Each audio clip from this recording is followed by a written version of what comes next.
మాయ మాటల జగన్ తేలని మావిగన్ సోషల్ మీడియాలో పీక్స్కు ట్రోలింగ్ అంటూ ఆంధ్రజ్యోతి హెడ్డింగ్ పెట్టి 110 కిలోమీటర్ల పొడవున నిర్మాణాలు ఎలా చేస్తారో, ఎవరు 110 కిలోమీటర్ల పొడవున నిర్మాణాలు చేస్తారని చెప్పారు. దేడి దిమాగ్ ఉన్న వాళ్ళు ఎవడో కూడా ఈ ఆంధ్రజ్యోతి రాధాకృష్ణలాగా మాట్లాడరు. జగన్ గారు ఏం చెప్పారు? 110 కిలోమీటర్లు వరుసగా ఏమన్నా మేము కారిడార్ కడతా ఉన్నారా, లేదంటే వరుసగా 110 కిలోమీటర్ల బిల్డింగ్ కడతా ఉన్నారా?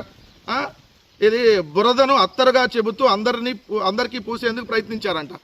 బురద ఎవరిది అంటే మీకు మచిలీపట్నం బురద, గుంటూరు మీకు బురద, మీకు విజయవాడ బురద. రోజు మీరు బురదలో కూరుకుపోయి రోజు నీళ్ళు ఎత్తి తోడిపోసేటటువంటి కార్యక్రమం ఒక పక్క మీరు చేస్తా, ఏదైతే ఇక్కడ ఈ 12 సంవత్సరాల కాలంలో చూసుకుంటే రాష్ట్రం విడిపోయిన తర్వాత మీరు అమరావతి అనేటటువంటి పేరుతో దోపిడీ కాకుండా ఒక్క అభివృద్ధి అక్కడ జరిగినటువంటి చెప్పండి. మీరు 7 సంవత్సరాల్లో 8,000 కోట్లు అప్పులు తెచ్చి సంవత్సరానికి 1,164 కోట్లు ఏదైతే దానికి ఇంట్రెస్ట్ కడతా, ఏది మీరు 7 సంవత్సరాల్లో అమరావతి పేరుతో 8,000 కోట్లు అప్పు తెచ్చారు. ఆ 8,000 కోట్ల అప్పుకి సంవత్సరానికి 1,164 కోట్లు అసలు కం వడ్డీ కడతా ఉన్నాం. అంటే అసలు మీరు సంవత్సరానికి అక్కడ ఎంత ఖర్చు పెడుతున్నారు? 1,142 కోట్లు ఖర్చు పెట్టారు. మరి మీరు 2 లక్షల కోట్ల రూపాయలు అమరావతికి అయ్యిద్ది అన్నారు. మరి సంవత్సరానికి 1,164 కోట్లు, 1,142 కోట్లు సంవత్సరానికి ఖర్చు పెడుతుంటే అంటే 1000 నుంచి 1,100 కోట్లు వేసుకోండి. మరి 2 లక్షల కోట్లు ఎప్పుడైద్ది అంటే 200 ఏళ్ళు పట్టిద్ది. అమరావతి పూర్తి అవ్వాలంటే మీరు చెప్పినట్టుగా 2 లక్షల కోట్లకి సంవత్సరానికి 1000 కోట్లే కదా మీరు ఖర్చు పెడుతుంది. అప్పుడు 200 సంవత్సరాలు పట్టిద్ది కట్టాలంటే. అసలు ఎందుకు అప్పులు తెచ్చి మనం కట్టాల్సిన అవసరం ఏంది?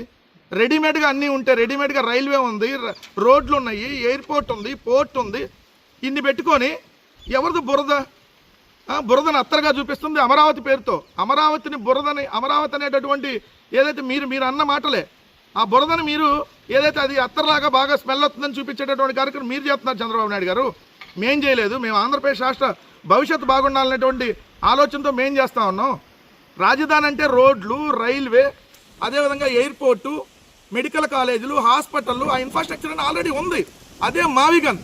కానీ మీరు చెప్పే రాజధాని అంటే దట్టమైనటువంటి ఏదైతే పిచ్చి మొక్కలు, రోజు నీళ్ళు ఎత్తి తోడిపోయేటటువంటి కార్యక్రమం, లక్షల కోట్ల రూపాయల అప్పు, అక్కడ ఏ పేదవాడికి నివాసం ఉండటానికి లేదు.